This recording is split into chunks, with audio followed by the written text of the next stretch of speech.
You're awfully quiet nowadays. Is there something wrong, son? Nothing. Are you sure? Is there something wrong with your new room? Are you lonely without your brother? No? Alright then.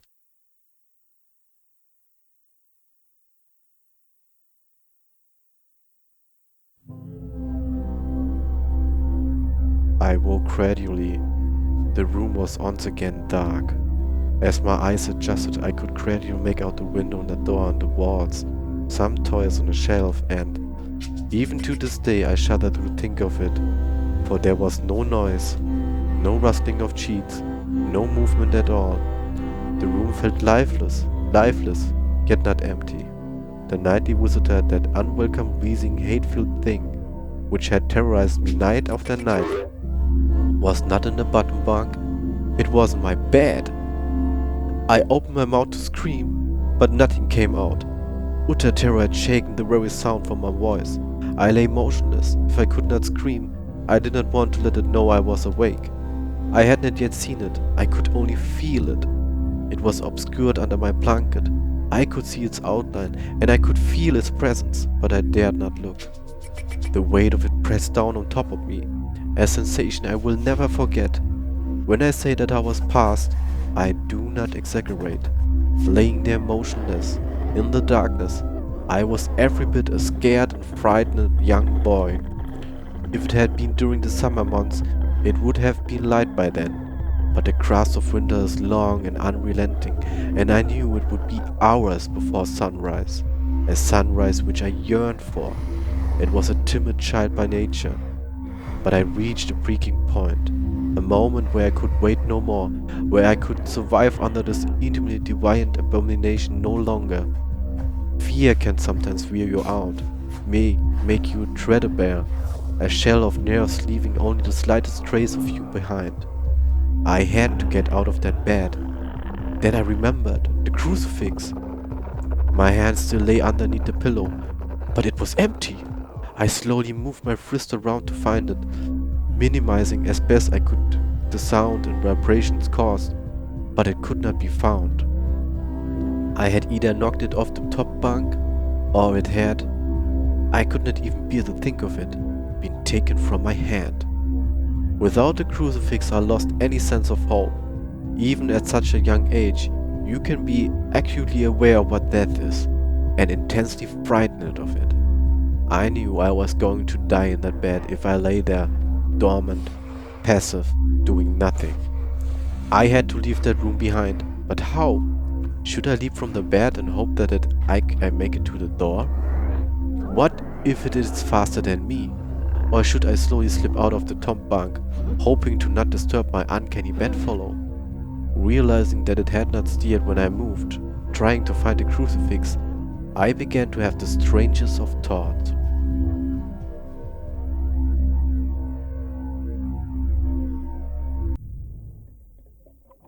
Chapter 6. The Abyss.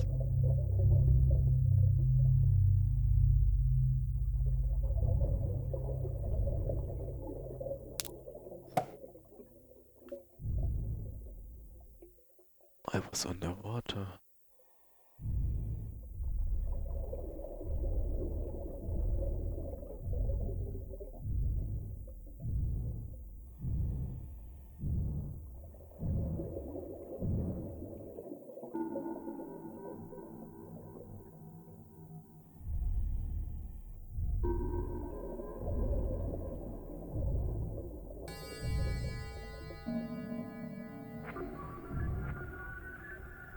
What's this? Like an undersea station?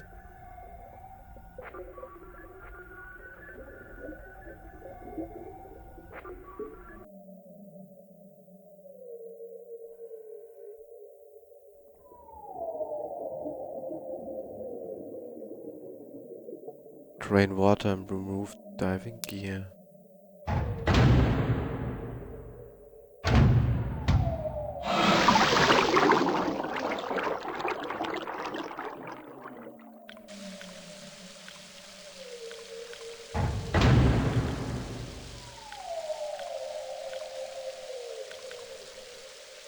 went even further below. Who's there moving?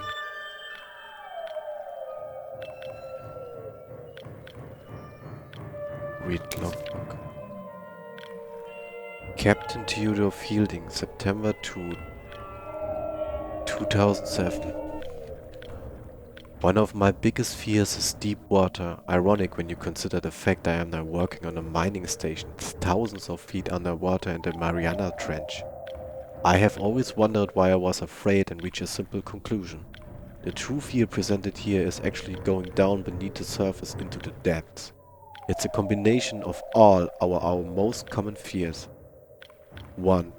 Fear of the dark. When you are at the bottom of a body of water, you can't see anything. It's pitch black. Have you ever tried to swim as far down in a lake as you can? It gets really dark and cold really fast, about 10 feet down. But even that's nothing compared to the deepest point on the entire crust of the Earth, located at the bottom of the Pacific Ocean, the Mariana Trench, which is 38,000 feet. If you put Mount Everest at the bottom of the trench, the top of the mountain would still be over a mile below the surface of the ocean. Everything below you is complete darkness, and this definitely plays in our collective fear of the dark. Fear of suffocating. Have you ever gotten to the point where you swam down too far in the swimming pool and you seriously considered the fact that you might not make it back to the top before you ran out of breath? If you have ever been roughhousing as a kid with blankets and pillows and you accidentally got pinned down inside of a sleeping bag or something, and you get to that point where laughter temporarily turns to screaming, you know what a scary concept not being able to breathe is. Even if you have scuba gear with you down into the deep dark abyss, there's a chance a valve could pop out of you or you could run out of oxygen. You can't see and you can't really take a deep breath. Could it get worse? Yes. Fear of the unknown. There are over 1 million species of creatures in the ocean, and scientists estimate there are an additional 9 million species yet to be discovered. That means we only even know what 11% of the creatures in the ocean are. Most of the beings in the ocean are things mankind has never ever seen or heard of. Who knows what could be down there? Think about a time when you were walking in a dimly lit basement trying to find something. All of a sudden something brushes up against the back of your neck. They become airborne similar to a frightened cat and instantly turn around and shine their flashlight to see what it was. It's never actually anything actually scary. But in deep water, it's always something scary. It's dark, you can barely breathe and something just touched you and you have no idea where they just went. But there's more to fear, I'm afraid. Fear of flying insects. Imagine that as you're walking along. All of the beetles and scorpions crawling along the ground, the huge black hairy spiders that are hidden from view in the cracks, and the slimy worms and snakes that are burrowed beneath the ground, simultaneously started flying anywhere they wanted. This is what the bottom of the sea without water would be like. With the strange creatures underwater, there is no up or down. Even the manliest man, even though they appear to be calm, quickly tense up and become filled with a secret fear that the bug might land on their eyeball or fly into their mouth, and that's why men try so hard to kill them. Unfortunately, in deep water, you can't see any of the undiscovered freakish flying creatures that brush past your body as you grasp at your suffocating throat. Fear of being caught. Imagine that you're running from a bear.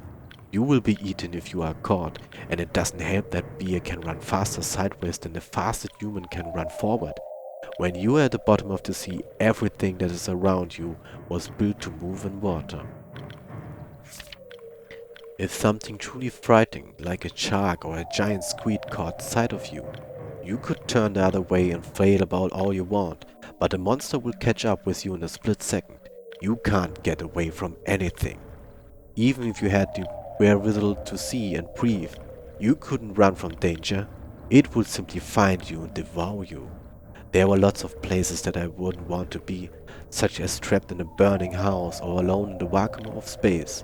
But in the burning house at least I can see, and in space at least there aren't any creatures that could get me. There are no other places in the universe that combine as many common fears as 7 miles below the surface of the Pacific Ocean. It is because of the combination of all these fears that I am so horrified by deep water.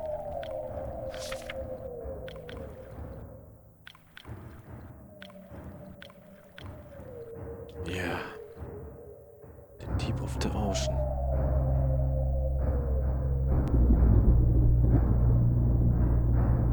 Who's down there?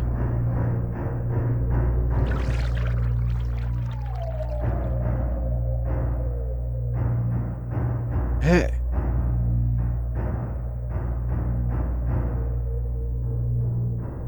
Oh, I'm sinking through the hole.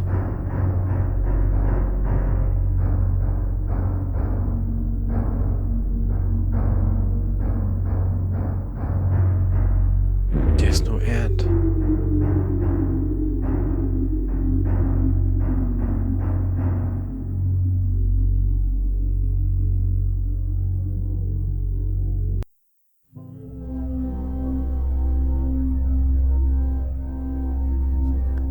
What if it was asleep? It hadn't so much as breathed since I had woken up. Perhaps it was resting, believing that it had finally got me, that I was finally in its grasp. Or perhaps it was toying with me after all it had been doing just that for countless nights. And now with me under it, pinned against my mattress with no mother to protect me, maybe it was holding off, savoring its victory until the last possible moment, like a wild animal savoring its prey. I tried to breathe as shadowy as possible and mustering every ounce of courage I could. I reached over slowly with my right hand and began to peel the blanket off of me. What I found under those covers almost stopped my heart. I did not see it, but as my hand moved the blanket, it brushed against something smooth and cold, something which felt unmistakably like a jaunt hand.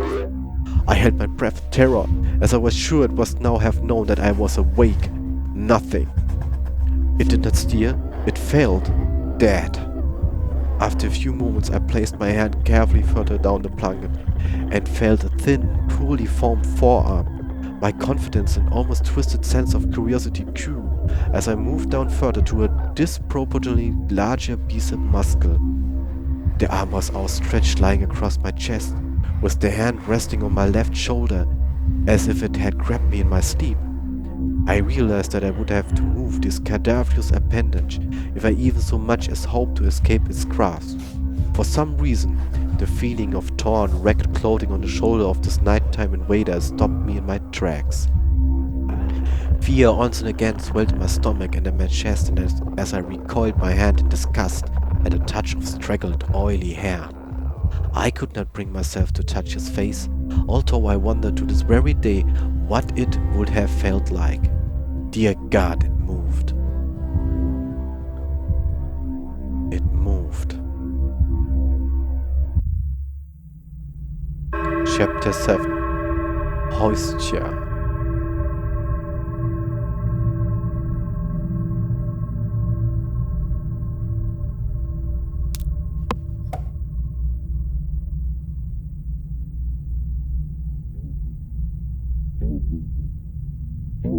What a strange place.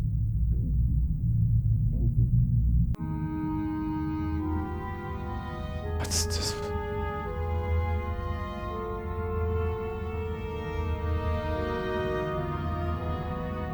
There's only a way inside of it.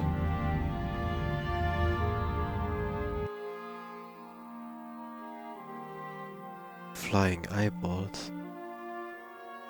No underwater creatures.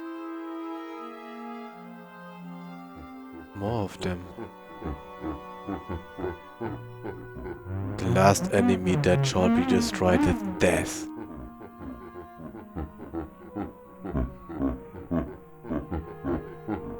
What a strange creatures.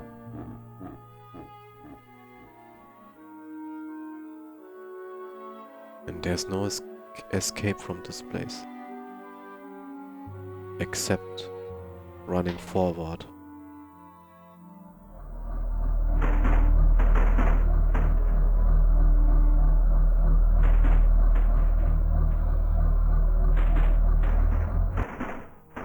Everything's bizarre, creepy and weird.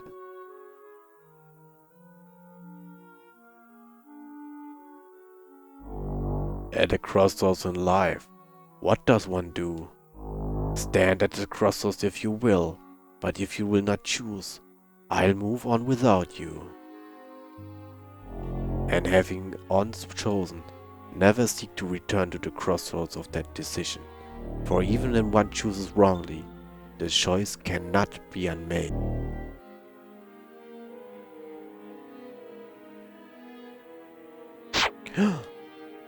Again, that red ghost.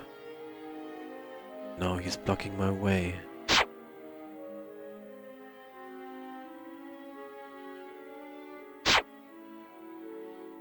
There's no way.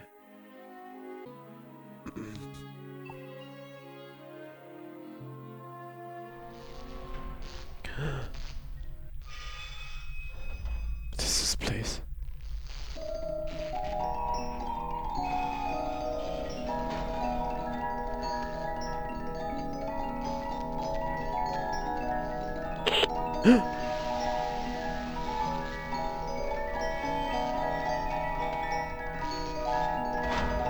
What is that thing?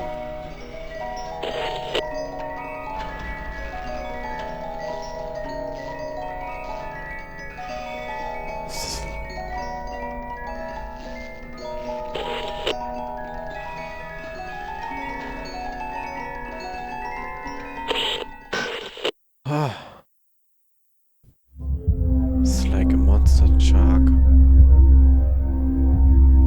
It moved, it was subtle, but its grip on my shoulder and across my body strengthened. No tears came, but God, how I wanted to cry. As its hand and arm slowly coiled around me, my left leg brushed along the cool wall which the bed lay against. All of that happened to me in that room. This was the strangest. I realized that this clutching, rancid thing which took great delight from violating a young boy's bed was not entirely on top of me. It was sticking out from the wall like a spider striking from its lair. Suddenly its grip moved from a slow tightening to a sudden squeeze. It pulled and clawed at my clothes as if frightened that the opportunity would soon pass. I fought against it, but its emaciated arm was too strong for me. Its head rose up, writhing and contorting under the blanket. I now realized where it was taking me. Into the wall! I fought for my dear life. I cried and suddenly my voice returned to me. Yelling, screaming, but no one came. Then I realized why it was so eager to suddenly strike. Why this thing had to have me now. Through my window, that window which seemed to represent so much malice from outside, streaked hope, the first rays of sunshine. I struggled further, knowing that if I could just hold on, it would soon be gone. As I fought for my life, the unearthly parasite shifted, slowly pulling itself up my chest. Its head now poking out from under the blanket, wheezing, coughing, rasping. I do not remember its features. I simply remember its breath against my face, foul and as cold as ice. As the sun broke over the horizon, that dark place, that suffocating room of contempt, was washed, bathed in sunlight. I passed out as its crowny fingers encircled my neck, squeezing the very life from me.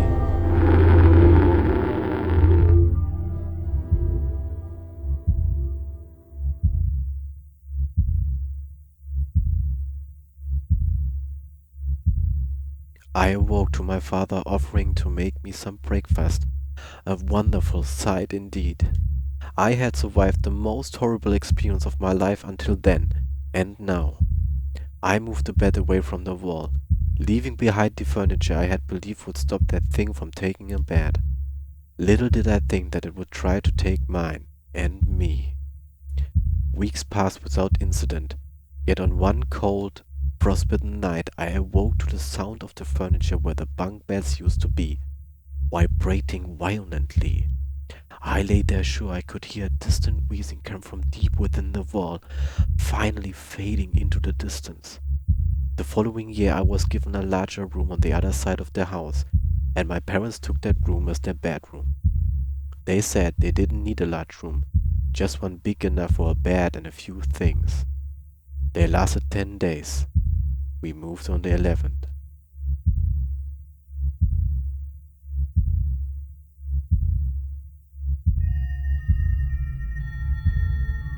It moves. A game by Snowy Oil.